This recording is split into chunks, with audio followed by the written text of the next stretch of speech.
নতুন বছর মানে শুধু ক্যালেন্ডারের বদল নয়, এটা মানে নিজের ভেতরে নতুন একটা আলো জ্বালানো।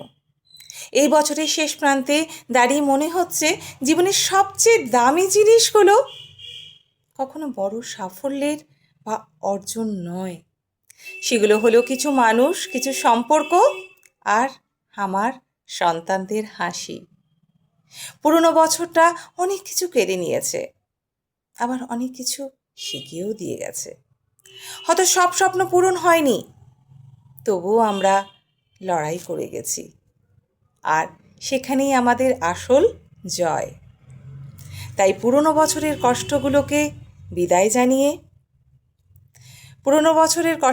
বিদায় জানিয়ে হালকা মন আর মন ভরা ভালোবাসা নিয়ে আমরা নতুন বছরের দরজায় কড়া নাড়ব একসাথে।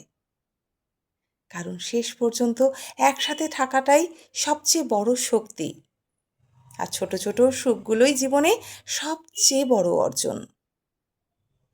নতুন বছরে বড় কিছু নয়, শুধু চাই আমরা যেন একসাথে থাকি, ভালো থাকি, হাসি খুশি থাকি।